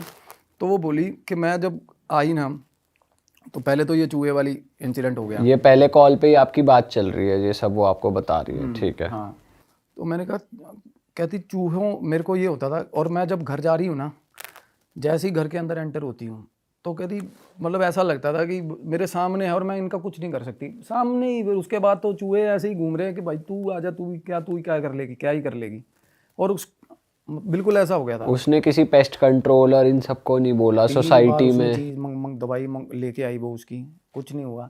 उसने कंप्लेंट किया इसके बारे में नीचे अपार्टमेंट वालों को। और मानोगे आप, एक दिन वो कह रही थी मैं चाबी पकड़ा के गई हूँ नीचे। पेस्ट कंट्रोल वाले भी आते हैं ना, तो करीब वो सर्विसिंग में ही वो होता है इंक्लूडेड, जो उसका रेंट जाता था। वो बोली मैं नीचे चाबी दे के गई हूँ कि वो कर देना। और वो वापस आई है शाम को, और वो बंदा गेट कीपर बोल रहा, कहना मैडम कौन से चूहे आपके अपार्टमेंट में, क्या बात कर रहे हो, है ना? कोई चूहा नहीं है क्या? पहले तो उन्होंने ये बात ही नहीं मानी, एडमिट की कि भाई टॉप फ्लोर पे पेंट हाउस में चूहे हैं, क्योंकि वो कह रहे वहाँ रहता ही नहीं है कोई। और फिर वो बाद में कहना मैडम ध्यान रख, कोई भी चूहा नहीं है। वो परेशान होगी, और वो फूल नहीं साबित होना चाहती थी, इसलिए वो उसने आर्ग्यू नहीं किया उससे। कहती चलो ठीक है, मुझे शायद लगा होगा। चलो आई, और वहाँ पे अपना रह रही थी। उसने उसके बाद देखा सर, नोटिस किया कि उसका बॉयफ्रेंड, वो बोल रही कि हमने पार्टी पे जाना था इकट्ठे, तो मेरा बॉयफ्रेंड निकल के आया अपने घर से, अपने अपार्टमेंट से, और कह रही अपना फेस वॉश ले आया गाड़ी में, सारा कुछ। कह रही कि मैं आप तेरे अपार्टमेंट पे तैयार हो जाऊँगा, मीनवाइल तू तैयार हो जाएगी और हमारा टाइम बच जाएगा। आ गया उसका बॉयफ्रेंड, तो आया ना, और वो कह रही है कि मेरा उसका बहुत स्मूथ चलता सारा कुछ, और अंदर आया और किसी बात पे आर्ग्यूमेंट हो गई, all of a sudden argument होगी, गंदी आर्ग्यूमेंट होगी, और वो पार्टी पे ही नहीं गई। वो कहते भाई बंदा चला गया अपार्टमेंट से। 2-3 बार वो उसको बुलाया, वो बॉयफ्रेंड बोला नहीं यार मेरे को ठीक नहीं लगता, तू ही मिल ले। वो बाहर मिलने लग गए, बाहर मिलते थे, वो अवॉइड करता था उस जगह पे आना। तो भाई क्या हुआ फिर, एकदम एक रात वो बता रही कि मैं सो रही थी, और करीब उस रात ना मेरी फ्रेंड आई थी, दोपहर को अपार्टमेंट में आई थी, हम ऑफिस से जल्दी आ गए थे, और हमने घर पे ना चिकन बनाया था। ये बात बहुत ख़तरनाक है, बहुत ख़तरनाक है। तो चिकन बनाया था, कहती बहुत अच्छे से कुक किया था, और वो बटर चिकन था, कहती बनाया, और थोड़ा बहुत बच गया था मेरे को, इधर मैं डिनर में खा लूँगी। कहती मैंने इसको रख दिया फ्रिज में, और फ्रेंड चली गई अपना, और उसके बाद कहती मैं आके सो गई। मैं सो रही थी, कहती मेरे को ये लगा एकदम से कि कोई है। पहले तो एकदम से आवाज़ आनी शुरू हुई कि जैसे कोई ताज़ा ताज़ा अपार्टमेंट के अंदर घुसा हो। वो डर गई, कहती मेरी हिम्मत नहीं हुई बाहर जाने की, ठीक है। तो फिर उसको लगा कि, और चूहे, वो नॉर्मली क्या था, वो चूहे ठीक ठाक शोर मचा देते थे, क्योंकि बड़ा साइज़ का चूहा था, कोई गिलास गिलूस तो वैसे ही गिरा देता होगा वो। तो पहले तो कहती मैंने वैसे सोचा, उसके बाद मेरे को सिग्निफिकेंट लगा प्रेजेंस किसी का। उसके बाद कहती मैं उठ गई, मैं किचन में गई, कहती मैंने देखा आसपास। फिर जब मैं किचन से कहती वापस आ रही थी ना, मेरे को एकदम से ऐसा लगा कि कहती मतलब जो कंबाइंड एरिया है जो फ्लैट का, जिसको आंगन वो बोल देते, क्या बोलते हैं, लिविंग रूम, कि पर्दे के पीछे से ना ऐसे ऐसे ऐसे ऐसे, पहले ये वाला पर्दा, फिर ये वाला पर्दा, फिर ये वाला, ऐसे हिल रहा है। बिल्कुल ऐसे लगा उसको। पर वो लगे या तो ग्राउंड पे लगे या ऊपर रॉड के सहारे लगे, अगर चूहा भी हो तो देखो चूहा में, पर वो सेंटर में हो रही थी वो चीज़, कि जैसे हाइट पे कोई जैसे कि उंगली बच्चा मार रहा है। एक हाइट का, एक सर्टेन हाइट का जैसे बच्चा होता है कोई। तो उसके बाद कहती मैं अंदर चली गई रूम में। जैसे ही रूम में गई उसके बाद उसको आवाज़ आई छोटे बच्चे की, मतलब एडोलेसेंट, जैसे 11-12 साल का। कहती मैंने ना तभी नमाज़ पढ़नी शुरू कर दी, कुछ कलाम पढ़ना शुरू, कुछ भी करना शुरू कर दिया, नाम लेना शुरू कर दिया। थोड़ी देर बाद ना सारे घर में कहती अंधेरा था, मुझे आदत है अंधेरा करके सोती है वो। एकदम से सर लाइट जल गई किचन की। लाइट कौन सी जली? फ्रिज की। और फ्रिज की लाइट कब चलती है? जब फ्रिज खुलता है, और वो उससे रोशनी होगी थोड़ी बहुत। वो एकदम से ना जैसे स्वाभाविक आँख खुली और उसने देखा लाइट, और वो डर गई बहुत ज़्यादा, और वो उठी जैसे ही वो, और वो दबे पाँव गई। उसको यही लगा था शुरू में, क्योंकि वो उसने बताया था वो यकीन नहीं करती इन चीज़ों में, ये बट समथिंग वॉज फिशी।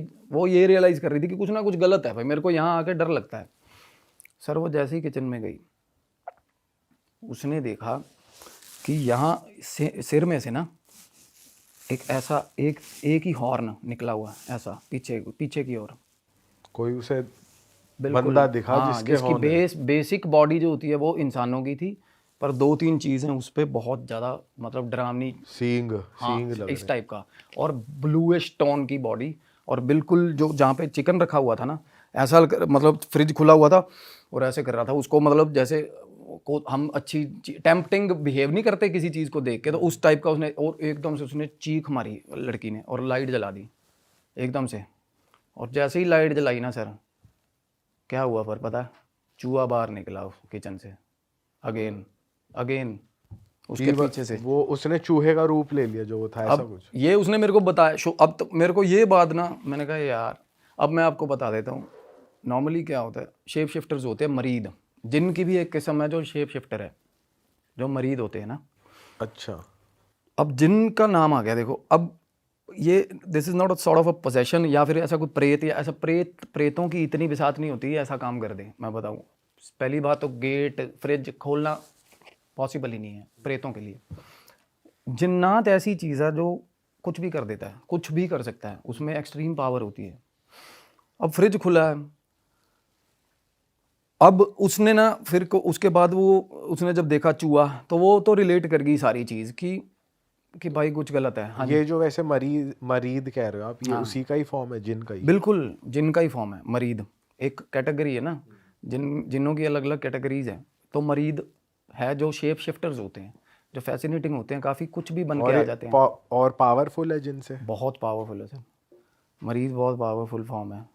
तो उसने देखा ना, जैसे चूहा निकल के किचन में से बाहर गया और बेखौफ गया वो कि मैं जा रहा हूँ, है ना।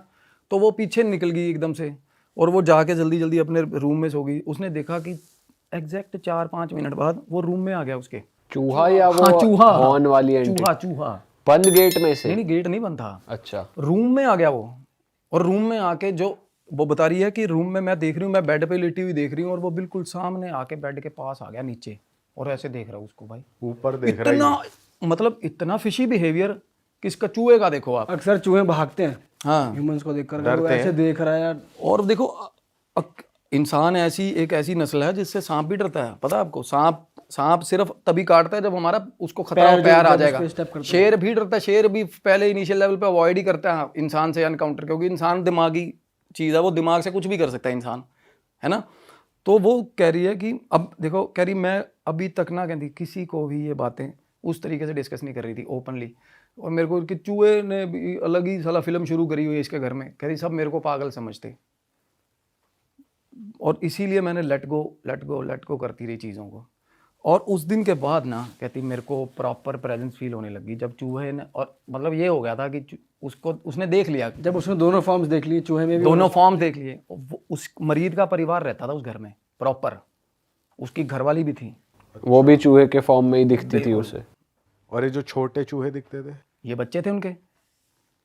अब जिन बंदों को जिन्नात पे जिन्होंने रिसर्च करी है या जानते हैं, उनको पता है ये परिवार के परिवार बसते हैं किसी जगहों पे ना, जिन्नों का परिवार रहता होता है।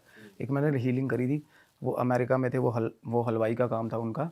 वो भी बता केसेस है, मैं मतलब सेम चीज़ें ना आइडेंटिकल होती हैं जिन्नात के वो उसमें कैटेगरीज में, क्योंकि ये रहते हैं अपने प्रॉपर, अपना ही जीवन होता है इनका, अपनी डायमेंशन पे गृहस्थ जीवन भी होता है, प्रॉपर फैमिलीज होती हैं इनकी। पर जिन ऐसा नहीं होता कि छोड़ा जाता है किसी पे, ऐसा कुछ होता है ना, हमने तो ऐसे ही सुना है। जिनको कमांड नहीं कर सकते आप। हांडी उड़ती है, देखिए आपने हांडी, वो हांडी जो वो वाला जो तंत्र है ना, वो बहुत कम लोग करते हैं। हांडी फिजिकली उड़ती देखना भी बहुत कम ही मिलता है ना। और जो वो करना जानते हैं ना, एक वो लोग हैं जो जिनको कमांड करते हैं, और वो हांडी जिन लेके जा रहे होते हैं, पता आपको? ऐसे नहीं चली जाती वो, ऐसे नहीं उड़ती वो ही लेके जा रहे होते हैं। और उनकी मिठाइयाँ पसंद होती हैं इनको। जिन बेसिकली फीड करता है मिठाई, मरीद मिठाई खाता है, वो जो ऑफरिंग्स की होती है, जो तांत्रिक तो खैर नहीं, ये जो अमल करते हैं, जो इल्म करते हैं ना जिन्नों का, वो उनको पता। तो वो मिठाई पे जाएगा, किसी या जाएगा, जो मैंने आपको बताया ऑपोजिट अट्रैक्शन होता है इसको जेंडर का, या हड्डियाँ जो होती है ना, हम को मतलब जो रिलीजन बेस्ड है ये, वो खा के जो फेंकते हैं ना गोश्त, उसके ऊपर वो अपने आप कहते हैं अल्लाह या भगवान या मीट डेवलप कर देता है इनको, हड्डियों पे फीड करते हैं। और हाँ, और खबीस और इनके जो जानवर है ना, आगे इनकी डायमेंशन के जानवर है, जैसे हमने जानवर नहीं रखे होते अपने, इनके जो जानवर है वो आगे जो अपने जानवर है ना, उनकी पॉटी पे फीड करते हैं। ऐसा होता है सिस्टम इनका। अच्छा। और ये ऐसा होता है कि जैसे हमने सुना है, जैसे आप किसी जगह से गुजरते हो तो उस रास्ते से लग जाते हैं, ऐसा कुछ होता है? हाँ, ऐसे ही होता है। पीछे लग गए, ऐसे ही पर्पसली जाता है ना ये पीछे। ये आएगा ना, अगर इसको किसी को पकड़ना है, जैसे पीछे ये पेड़ों पे छुपता है सबसे ज़्यादा, और पीछा करता है। इसकी जो ट्रेट है वो पीछा करेगा, ये ऑपोजिट जेंडर लड़कियों का नॉर्मली पीछा करेगा। बालों में फूकें बजती है लड़कियों के, और ऑल ऑफ अ सडन ऐसे करती है ना लड़कियां, कई बार कंफ्यूज हो जाती है क्या हो रहा है। तो पहले फूके मारता है पास आके, और फिर आवाज़ें लगाता है। ये बिल्कुल प्रॉपर नाम लेके आवाज़ें लगाएगा, और उसके बाद घर तक आता है। और घर पे इसका सेम ट्रेट है, घर पे आता है ना जब, तो रात को 3 से लेकर 6 बजे तक के बीच में होता है जो भी होता है। तो ये लड़की के साथ भी वैसा ही हुआ, identical kind of possession identically होता है। मैंने देखा जितने भी केसेस मैंने जिनके अब तक ट्रीट करे, क्योंकि मैंने बहुत रिसेंटली किए हैं भाई। और ऐसा भी होता है कि अगर आवाज़ लगा रहा है, पीछे मुड़ के नहीं देखना होता। नहीं, वो तो वैसे ही नहीं देखना चाहिए ना, पीछे मुड़ अगर के। देख ले तो लग जाएगा। हाँ, तो उसी वक्त लग जाएगा। इनवाइट हो जाता है ना वो, खुले दरवाजे पीछे मुड़ के देखना, वो तो होता है कि आप सरेंडर कर रहे हो ना, तो वो फिर चार्ज करती है इस चीज़ को। ठीक है, चलो कहानी में आगे बढ़ते हैं। हाँ, तो क्या हुआ, अब उसने एक चीज़ को देख लिया था घर पे, लड़की को ये हो गया, और उन चीज़ों को भी ये होगा कि भाई अब तो ये साथ की है हमारे, और रूटीन एक्टिविटीज़ होगी। कहती घर पे मैं बेड पे सो रही हूँ, कभी पैर के ऊपर से निकल रहे हैं चूहे, कभी इधर जा रहे उधर जा रहे, मस्त घूम रहे हैं घर पे। अब उसका भी डर कम हो गया, डर नहीं कम हुआ, कहती वो फ्रीक्वेंट हो गए, बहुत ज़्यादा फ्रीक्वेंट। वो खुल गए। हाँ, क्योंकि उनको सामने आने तक का होता है कि बंदा फ्रीक आउट करे या कोई इलाज करवाए। अब उनको ये पता चल गया कि ये हार्मलेस है लड़की। अच्छा भाई, इस बीच उसने कभी सोचा नहीं कि यार अपार्टमेंट शिफ्ट कर लेती हूँ, अगर चूहे बेड तक आ रहे हैं, इतना ज़्यादा उसको हॉन्ट कर रहे हैं, बिल्कुल। तो वो उसको होल्ड बैक कर रही थी एंटिटी, या क्या हो क्या रहा था? अपार्टमेंट शिफ्ट करने की उसने बहुत बार सोची थी, बहुत बार वो, और मीनवाइल वो देखने लग गई थी, कंसिडर करने लग गई थी। और उसको ये हो गया था कि इस टाउनशिप में तो पर्टिकुलर मेरे को रहना नहीं है ना, और बाहर भी तो देख रही थी और कोई पॉसिबिलिटी ही नहीं बन रही थी उसको कुछ। बेंगलोर में इतनी आसानी से नहीं मिल जाती चीज़ें, खास करके accommodation। नेचुरली ही चीजें नहीं बन पा रही थी, या फिर वो एंटिटी कुछ करवा रही वो ही थी? करवा रही थी। अब क्यों, अब वो कैसे जाकर जाहिर हुआ वो मैं बताता हूँ आपको क्या हुआ। अब उसके बॉयफ्रेंड से उसका आइसोलेशन हो रहा है, मीनवाइल ये सारा कुछ चल रहा है ना। उसके बॉयफ्रेंड से ना अननोइंगली वो कह रही है, मैं भी अपने सारा दिन उस घर में आती थी ना, अगर मैं सुबह घुसी हूँ ना, कहती मैं वॉशरूम में नहाने या कुछ भी करने को, अपना वैक्सिंग करने को, कहती मैं सारा दिन बाहर ही नहीं आ रही बाथरूम से, किसी भी काम में इंडल्ज हो जा रही है ना, और उसी में लगी हुई है, सारा दिन की लगी हुई है भाई। बर्तन धो रही है तो सारा दिन धोए जा रही है, पता नहीं कहती क्या अजीब सी ऑक्यूपेंसी होने लगी उसकी, और ऑफिस भी नहीं जा पाती थी भाई। और गंदे गंदे कामों को लेकर, कपड़े धोए थे रात को, अगले दिन ऑफिस से लेट हो, ऐसे मतलब गंदे रीजंस, क्योंकि वो बाहर ही नहीं जाने देता था उसको, सीधी सी बात। और वो प्लॉट सेट हो रहा था पहले शुरू का। फिर कहती मेरे को ये हो गया, और मेरे को ऐसा लगने लग गया कि मैं इस घर के अंदर ही पैदा हुई, यहीं पे मर जाऊंगी, यहीं का हिस्सा हूँ मैं, आउटर वर्ल्ड से बिल्कुल कट गई वो। कट गई। पोजेशन, ये प्री स्टेजेस हैं पोजेशन की।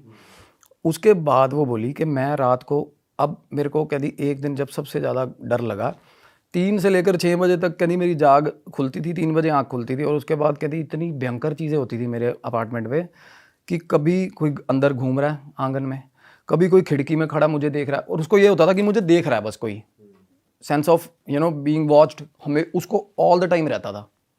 नहाने भी जाती थी ना, कहती मैं बाथरूम, अकेला बंदा क्या बाथरूम बंद करता है यार, हम तो नहीं करेंगे। वो कह रही मैं बाथरूम बंद करती थी, पहले अपना बेडरूम बंद करती, फिर बाथरूम बंद करती, फिर भी मेरे को ऐसा लगता था कि बाथरूम में खड़ा कोई, आप मानोगे। और जिनका क्या होता है ना, जब पास आएगा ना फाइनली जब पास आएगा रात के अलावा नॉर्मल, तो ऐसे लगेगा जैसे जल रहा है, स्किन जल रहा है। अच्छा। हाँ, ऐसे लगता है। थोड़ी भी सांस ही, कहते सांस होगी, अब पता नहीं क्या ही होगा, जैसे थोड़ा बहुत भी आपको हवा लगेगी ना पास में, तो वो जलाएगी आपको, ऐसे बिल्कुल स्किन बर्न होगा आपको गंदे वाला। तो वो उसके फिर रैशेज नहाते टाइम शुरू हो गए पीठ पे, लड़की के पीठ पे रैशेज शुरू हो गए। फिर उसने ना, उसके बाद एकदम से रात को क्या हुआ, ऑल ऑफ अ सडन वो सो रही थी भाई, पहले उसके ऊपर, कहती मेरी गर्दन के पीछे मेरे को ऐसा लगा कि किसी ने, जैसे हम कपल सोता है यार, हम हाथ नहीं रख देते ऊपर, कहती मेरी गर्दन के ऊपर हाथ रख दिया पीछे से किसी ने, और कहती मैंने उंगली पकड़ लिया ऐसे एकदम से, जैसे मेरे को रियलाइज़ होना कि कोई हाथ रख रहा है, मैंने उंगली पकड़ी। जैसे ही मैंने उंगली पकड़ ली, अब आंखें बंद हैं उसकी, आधी पार्शियल स्लीप में है, कहती मैं पूरा जोर लगा रही हूँ पीछे देखूँ, भाई साहब ऐसे हाथ रखा हुआ मुंह पे ऐसे, और पीछे घुटना दे के पीठ पे जोर लगाया हुआ, स्पाइन पे, पीछे ही नहीं मुड़ने दिया लड़की को। अच्छा। हाँ, पीछे नहीं मुड़ने दिया, टांग अड़ा रखी है पीछे। बिल्कुल लगातार फोर्स ही लगने, क्योंकि वो अपोज करने लगी, उसका ध्यान ही इस चीज़ में होगा कि मुझे पीछे मुड़ के देखना कौन है, और पूरा जोर लगा हुआ। और वो कहती है ऐसा लग रहा था, और उसका जिनका जो जोर होगा ना वो उसका 2% ही होगा, और इसका पूरा जोर लग गया बेचारी का। कहती मैं ऐसे कर रही हूँ, एक तो पैरालिसिस हो गया ना, स्लीप पैरालिसिस, उसके बाद तो आंखें ही खुल गई ना, कहती मेरी स्लीप पैरालिसिस तो स्लीप में होता होगा, कहती मैं ऐसे देख रही हूँ कि भाई मैं कर ही नहीं पा रही ऐसे प्रॉपर। और उसके बाद एकदम से जब उसने नाम लेना शुरू किया, पहली बार नाम लिया, थोड़ा बहुत उसको लगा कि भाई ऐसे हो रही, उसके बाद कहती मैंने 3-4 बार ऊंची ऊंची नाम लिया, और एकदम से कहती रिलीज़ होगी मैं, ठीक है। जैसे ही रिलीज़ हुई ना, उसके बाद क्या हुआ, अंधेरे में 3-4 खींच के चांटे भाई साहब मुंह पे, अच्छा। भयंकर वाले चांटे, और इंटरवल्स में 2-2 सेकंड के, जैसे खुंदक में कोई मार रहा हो। फिर बाल पकड़ के उसको घुमाया, ये सब हवा में ही हो रहा है। हाँ, अंधेरे में हो रहा है ये चीज़ें, अंधेरे में। जब उसने नाम लिया, जैसे मुंह से हमारे निकले भगवान या निकला अल्लाह, भाई अगले ने दे दिए 3-4 खींच के, और तब वो रोने लग गई, नाम से भी नहीं डर रहा और जब वो रोई तो वो उसको लगा कि वो चला गया। उससे अगले दिन उसने अपनी फ्रेंड को बोला कि भाई ये दिक्कत, उसकी फ्रेंड है ना जो, वो बता रही है, कहती भी मेरे को प्रॉब्लम लग रही है तेरा, अभी तू कह रही तू मेरे पास आ जा, तू थोड़े दिन मेरे पास रुक जा। अब वो फ्रेंड बोली ठीक है चल मैं आ जाऊँगी। वो आ गई और उसकी बेटी भी थी साथ, वो सिंगल मदर है, सेपरेटेड है वो, उसकी फ्रेंड, वो अपनी बेटी को साथ ले आई भाई। वो आई भी ना, और वो भी 3-4 चीज़ें कपूर ये वो लेके आई। वो उसको बता रही है, कहती ये क्या तू लेके घूम रही है, कहती उसको अपने आगे किसी बॉयफ्रेंड था उस पे ब्लैक मैजिक करवाना था, उससे वो सामग्री मंगवाई हुई थी किसी तांत्रिक ने। अच्छा। उसकी फ्रेंड बोली कि तू मेरे साथ चलेगी, कहती मैं चलेगी उसके साथ, और वो लेगी मेरे को एक शमशान घाट में। शमशान घाट के आगे कहती गए तो वहाँ पे मंदिर था, मंदिर की जो गद्दी थी, बेटी कहाँ थी इस टाइम पे? होगी किसी मेड के पास होगी या कहीं भी होगी, ये बात ही नहीं हुई मेरी इस मामले में। वो साथ चली गई उनके। तो वो बोली मेरे को ये था अंदर अंदर रियलाइज़ कि मैं रिलीजन प्रैक्टिस जो मैं करती हूँ ना, मेरे हिसाब से ये चीज़ें हराम है, किसी तरह के भी ब्लैक मैजिक में इन्वॉल्व होना या वैसा गलत है। तो मैं अंदर नहीं गई, कहती मैं बाहर खड़ी रही। मैं बाहर खड़ी थी तो मेरे को एक कहती किन्नर देवता मिले मेरे को, उन्होंने ना जैसे किन्नर मिले उनको, तो उन्होंने उनको बताया, आशीर्वाद दिया उन्होंने ना, शमशान की मिट्टी, थोड़ा सा सिंदूर और एक आधी चीज़ उसको दे दी। कहते भी तो ठीक हो जाएगी कोई नहीं। वो लड़की ने अपनी प्रॉब्लम बता दी थोड़ी बहुत कि मेरे को ऐसा ऐसा फील होता है। तो वो कहते तू मसला ही मत मान, ठीक हो जाएगी। वो लेके आ गई सामान, उसकी फ्रेंड भी आ गई। अब सामान ला के उसने घर पे रख दिया। तो फ्रेंड थी, अब फ्रेंड के साथ क्या हुआ, जैसा रात को ना वो कहती मेरे को मेरे बॉयफ्रेंड का फ़ोन आ गया और हमारा बिल्कुल एंड तक पहुंचा हुआ था प्रोसेस, आर्ग्यूमेंट पूरे हीटेड होने लग गए थे, गालियाँ वालियाँ। मैं एक रूम में थी, मेरे बॉयफ्रेंड से बात कर रही थी और मेरी फ्रेंड आई मेरे पास, बोली कि तूने मेरे को आवाज़ दी है? बोली नहीं, मैं तो बात कर रही हूँ फ़ोन पे। कहते 3 बार आई वो बात, 3 बार। कहते यार क्यों बकवास कर रही है, मेरी बच्ची कसम, कहती तू मेरे को आवाज़ें दे रही है। तो फ्रेंड को भी दिखा दिया उसने जुल्का, क्या हुआ। उसके बाद रात को 2-2:30 बजे फ्रेंड के रख दिए 5-6 चांटे खींच के उसकी दोस्त के। और वो बंदी सुबह 5:30 बजे फ्लैट में से सामान सुमून लेके अपना निकल गई वहाँ से, छोड़ के उसको फ्रेंड। और वो उसने ये बोला था कि मेरे पास रुकना तू, और उसने सोचा होगा कि क्या ही इतनी प्रॉब्लम होगी इसको, उसके मारे उस रात उसने, क्योंकि वो किसी को भी अलाउ ही नहीं कर रहा था उस फ्लैट में आने के लिए भाई। उसके बाद ना उसने देखा ना, जैसे ही उसकी फ्रेंड जा रही है सुबह, तो जैसे ही वो अपनी फ्रेंड को सी ऑफ करके ऊपर आई है ना, तो भाई साहब अंदर घुसते ही फिर उसको घिसटती गई अंदर, जैसे गई और कहती मुझे ऐसा लगा कि मेरा पाँव फिसल रहा है। पाँव फिसल नहीं रहा था, पाँव पकड़ लिया उसने। जैसे ही थोड़ी गिरी ना, वो पाँव पकड़ के सारे घर में घिसटता फिरा वो उसको। अरे और कहती ऑल ऑफ अ सडन अंधेरे में से, जहाँ वो नहीं जाता था कभी भी, जहाँ चूहे नहीं होते थे कभी भी, बाथरूम में से आवाज़ आ रही है कि क्यों गई थी वहाँ शमशान घाट पे। आवाज़ आई उसको कि क्यों गई शमशान घाट। कहती उसके बाद मुझे वो फ्लैट में ऐसा लगने, आवाज़ें, इतना डर लगने लग गया। फिर उसको कहती मेरे को दीवार पे ना ऐसी शैडो दिखी, 2 सींग ऐसे ऐसे बन रही है, ऐसे शैडो खड़ी हुई है एकदम से, मतलब प्रॉपर खतरनाक माहौल। और लाइट जलाने के लिए कहती मैं भाग रही हूँ ना, मैं जैसे ही मेरे मन में ये आता ना कि मैं लाइट जलाऊंगी, और तभी मेरे को पकड़ के दबा लेता वो। और उसके बाद ना, एक तो होता है बंदे, इतना डरा दो बंदे को कि उसका डर खुल जाए ना, होता ना। उस रात कहती इतने इंसिडेंट, इतने गंदी चीज़ें हो गई मेरे साथ। और जैसे ही कहती मैं उठती लाइट, और मेरे को एकदम से प्रेशर आता। जब तक कहती मैंने वो सामान घर से बाहर नहीं फेंक दिया ना, वो शांत नहीं हुई। वो सिंदूर और वो जो उसको दिया था ना किन्नर ने, भाई उसने सामान उठा के बाहर फेंका खिड़की में से, और तब ऐसा लगा अभी सब चले गए भाई, ठीक है माहौल। उसके बाद अगले 2 दिन बाद सो रही थी भाई, इतना भारी पाँव, अपना पूरा पैर उसके ऊपर आ गया रात को 3-3:30 बजे। मतलब वो छेड़खानियाँ थोड़ी बहुत करता था, और अभी तक उसके साथ कुछ ऐसा गलत नहीं हुआ था, सेक्सुअल असॉल्ट नहीं हुआ था। लात रखी, और जैसे ही वो लात रखती थी ना, उस पर अजीब दबाव आता था। आपको बताऊं एक बात और, चांटे उसको कौन मार रहा था? बीवी उसकी जी। क्यों ऐसा? वो अलग मारती थी उसको, खुंदक खाती थी, अच्छा, क्योंकि वो उस पे वो जिन उससे आशिक हो रहा था ना उस पे, जिन पूरा आशिक था उस पे। देखा जाए वैसे हार्मलेस है उसके लिए लड़की। अब बॉयफ्रेंड के साथ उस दिन आर्ग्यूमेंट हुआ था, ब्रेकअप हो गया था ना, दारू ले आई बंदी भाई साहब ऑफिस से आते हुए, दारू पी ली। दारू पी पा के कहती मैं म्यूज़िक लगा के अपना बेडरूम में बैठी। उस रात भाई साहब वो सेवा करी उसने वो, मतलब उठा उठा मारा कहती मेरे को, दारू पी थी जिनकी बीवी ने। दोनों ने शराब पी के कैसे घुस गई यहाँ पे अपने अपार्टमेंट में भाई। दारू पी बर्दाश्त नहीं करता था वो, उसको पता चल गया था कि दारू पी के आऊंगी ना जब भी यहाँ वो बहुत मारेगा, हराम है दारू शराब। मतलब उसके हिसाब से ये था कि भाई शराब। और वो बोली कि मेरा ब्रेकअप करवा दिया इसने, मेरा आर्ग्यूमेंट हो रहा, सब कुछ हो गया।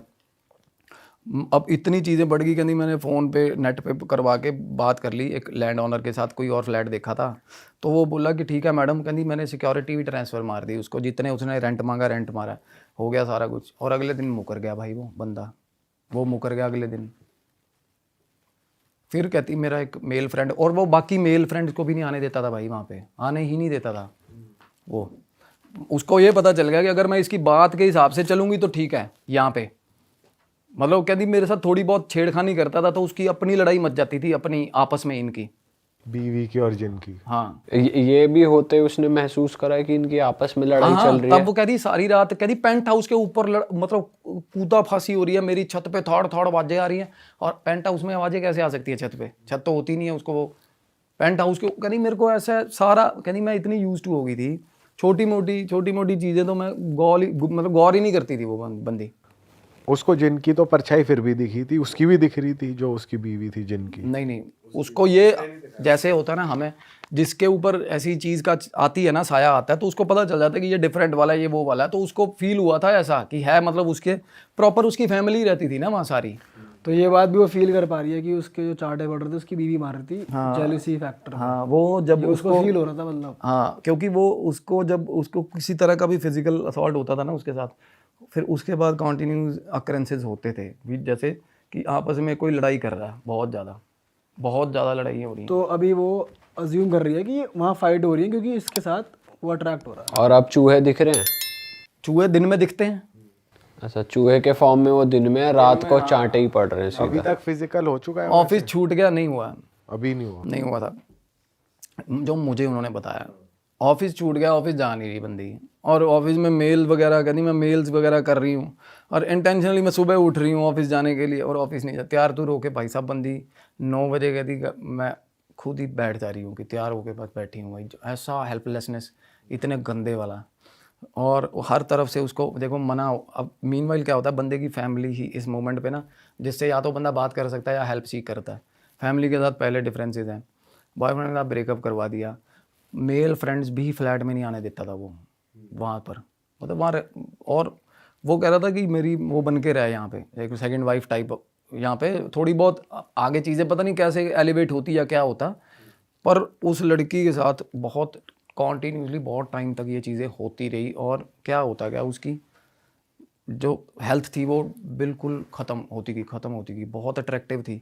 और एक तो ये चीज़ें होती हैं जो कम होती हैं ना, जैसे शुरू में एकदम से हो रही हैं, उनका स्वभाव भी एक आम इंसानों की तरह ही होता है। थोड़ी बहुत अट्रैक्टिव नहीं रही ना, तो थोड़ी इंसिडेंट्स कम होने लगे। उसके बाद कहती जब थोड़ा बहुत मेरे को होता था कि रिलीफ है, और मीनवाइल मैं तब जाके घर बार ढूंढने के लिए वो लायक होती थी।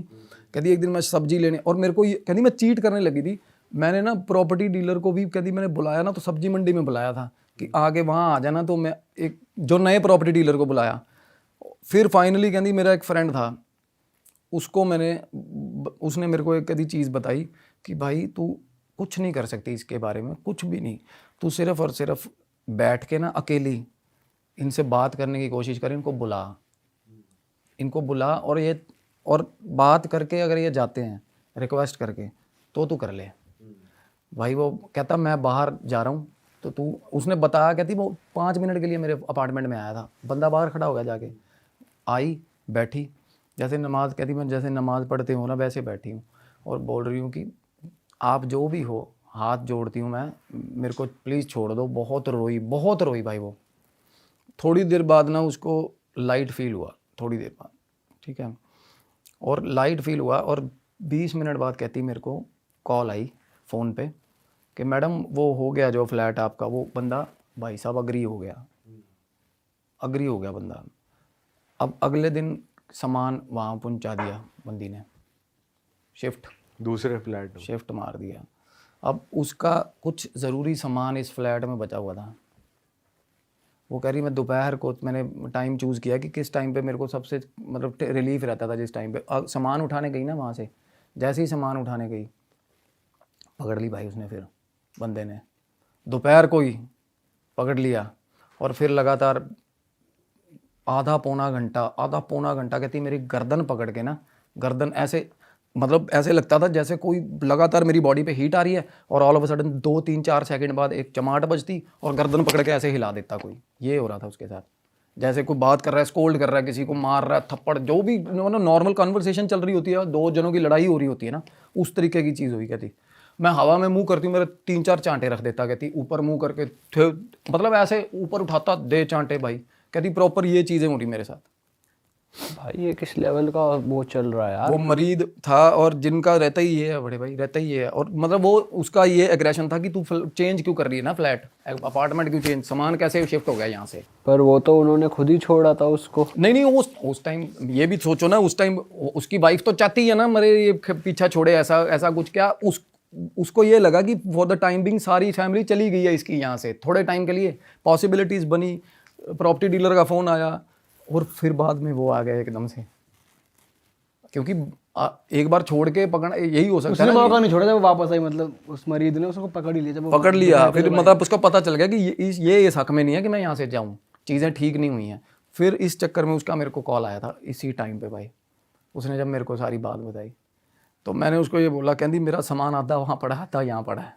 यानी मेरी हिम्मत नहीं है भाई अपार्टमेंट में जाने। तो मतलब जिस दिन से वो वापस सामान लेने आई ये जा ही नहीं पाई बाहर। नहीं वो अपार्टमेंट में थी ना, वो उसने कहती मैं, मेरे को जैसे फ्रेंड ने बताया था या कि सोर्स आई, तू कुछ भी बोलना चाहती है बोल, ये सुन रहे हैं तेरे को। तो उसने बोला कि मैं नहीं जा रही, ठीक है मैं नहीं जाऊँगी। तो वो बाहर आ गई, फिर वो जा ही नहीं रही फ्लैट पे जब मेरी उससे बात हुई थी। हाँ अच्छा भाई, मीनवाइल जैसे आपने बताया उसके घर वालों से बनती नहीं थी, अभी तक उसने घर वालों को कुछ कन्वे किया ही नहीं है, अभी तक बताया ही नहीं उसने। घर वालों के कॉन्टेक्स्ट में यही बात हुई थी कि मेरे घर वाले को, घर वालों मतलब के उनकी उसने हेल्प लेने की भी नहीं सोची, कुछ ना बताने की सोची, कुछ नहीं, अभी तक खुद ही डील कर दिया सब। हाँ खुद ही। और अब वो कौन से फ्लैट में है करंटली। मीनवाइल जब मेरे से उसने बात करी तो वो फ्रेंड के पास थी अपनी। वो कहती मैंने जहाँ अपार्टमेंट लिया ना नया, वहाँ भी सामान इतना अप्रोप्रिएट नहीं है कि मैं वहाँ जाके प्रॉपर रहना शुरू करूँ, अपनी लाइफ शुरू कर दूँ। और आधा सामान मेरा उधर पड़ा, आधा मैं क्या करूँ। मेरे को मैंने कहा तेरे को मेरे हिसाब से वहाँ जाके प्रॉपर रेमेडी करनी पड़ेगी इस चीज़ की, अदरवाइज़ फ्लैट फ्लूट का मसला नहीं रहेगा उसको, वो आ जाएगा पीछे, क्योंकि वो जिस पे आशिक हो जाए ना चीज़। तो वहाँ भी आ गया और वहाँ भी आ गया। मैं बताता हूँ। तो कहती फिर आप क्या सजेस्ट करते हो कि मेरे को वहाँ जाना चाहिए उसी फ्लैट पे। मैंने कहा हाँ मैं तो यही सजेस्ट करता हूँ, आपको रेमेडी करनी चाहिए प्रॉपर इस चीज़ की, क्योंकि आफ्टर ऑल क्या है ना, ये ट्रेसेस आप पे रहे, अदरवाइज इसको अगर अनफोल्डेड छोड़ोगी तो। अरे वाह, आपने ये वीडियो यहाँ तक देख ली भाई, तुमने हमारी मेहनत सफल कर दिया, तुम ही लोग हो असली रियल हिट। और अगर आपको बहुत मजा आ रहा है ऐसी क्लिप्स में, ऐसी वीडियोस में, तो फटाफट जाइए प्लेलिस्ट पे बिंज वॉच कीजिए, सारी वीडियोस देख डालो और मौज काटो। That is it. हम मिलेंगे नए पॉडकास्ट में, नए क्लिप में। Till then bye bye, see you, take care, do subscribe.